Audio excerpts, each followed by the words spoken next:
Oh, wait, so get this. We're diving into this case, and it starts with a wife who vanishes. Mhm. But here's the thing. It happens right after her husband is murdered. Oh, wow.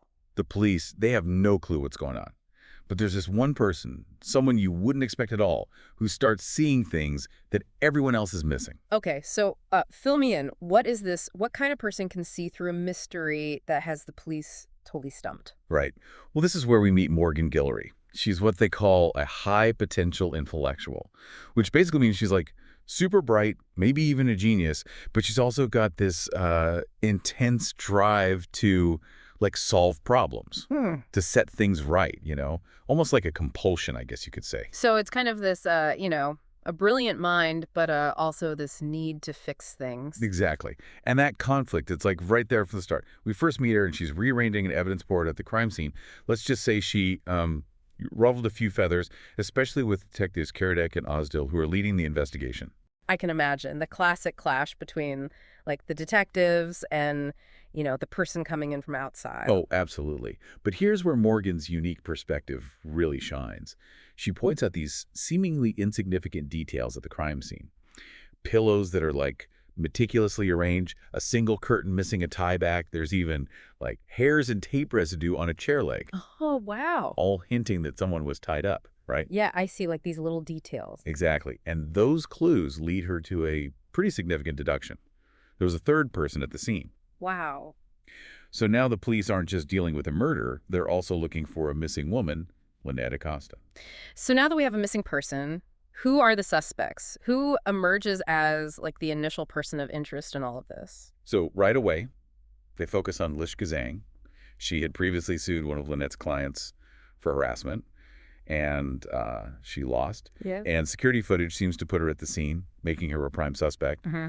But, with Morgan involved, things are never that straightforward. Right, right. Of course, of course. So what did she see that the detectives missed? Well, it all comes down to the timestamp on that security footage. It seemed a little too perfect, Ah. too convenient.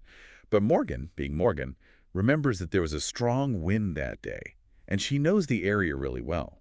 She figures out that the wind direction, combined with the orientation of a nearby church, actually proves the timestamp was wrong. Wow. Lishka was cleared, just like that.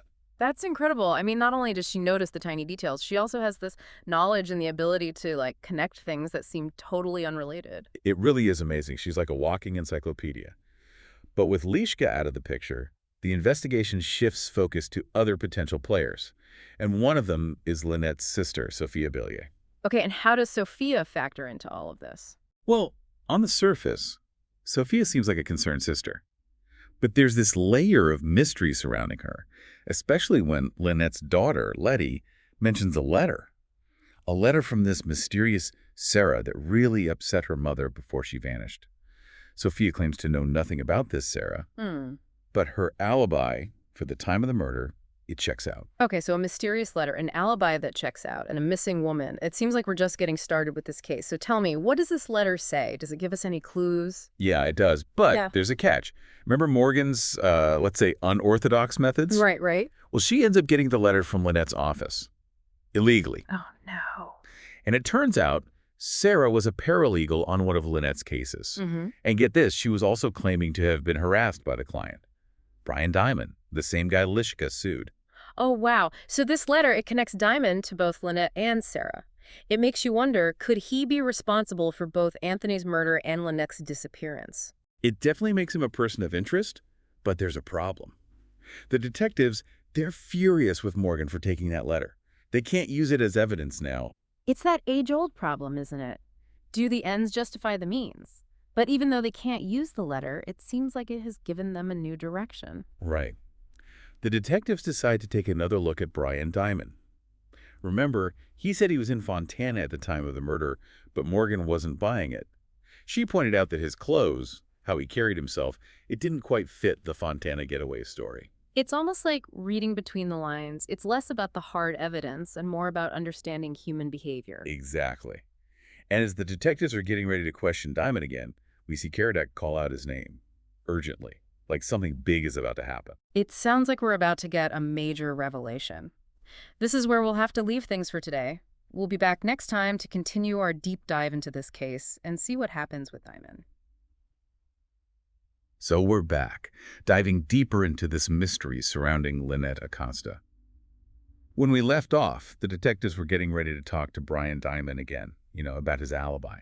And Morgan, she was about to have another one of her aha moments, you could say. Yeah, she's definitely not your average consultant. It's like she's a human lie detector, but also one who likes to bend the rules a little. Yeah. But her gut feeling about Diamond, it's starting to look like she's really onto something. Right, right. Speaking of Diamond, we find out the truth about his Fontana trip.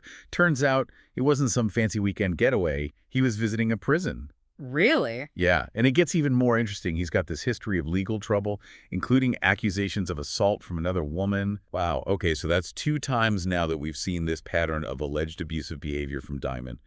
First, Lishka Zhang, then the mysterious Sarah from the letter, and now this new information about another woman. It's not looking good for him. And this is where Morgan's talent for connecting the dots really comes into play. Remember Sophia, Lynette's sister, the biologist? Yes, she was so nervous about her PhD defense presentation. Well, guess where that presentation took place? The same university where Diamond visited that prison. Hold on, seriously. That seems like way too much of a coincidence.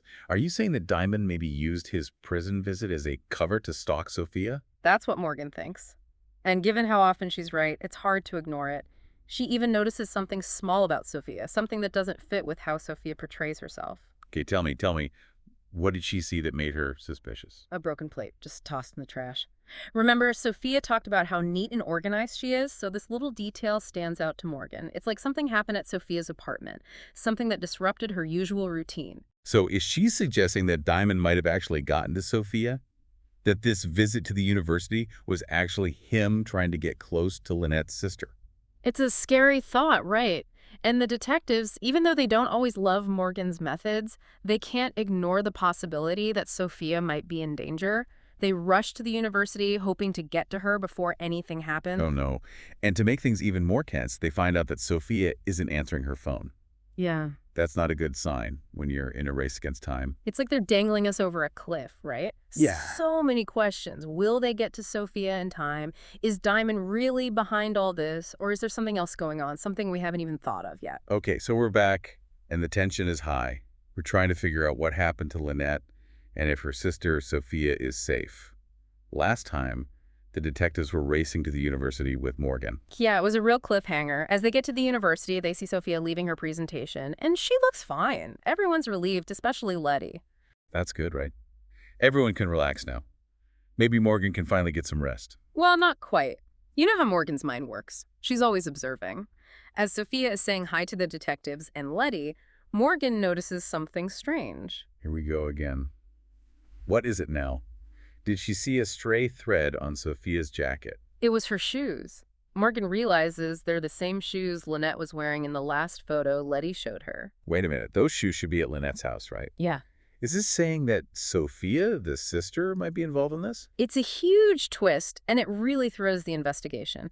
This is when Morgan's unique abilities really kick in. She starts thinking back to all her conversations with Sophia, and those little details she noticed suddenly seem suspicious. It's like one of those psychological thriller movies. Everything Sophia does now seems, I don't know, calculated. Exactly. Morgan remembers how Sophia kept washing her hands after touching Lynette's photo, and how vague she was when talking about Lynette.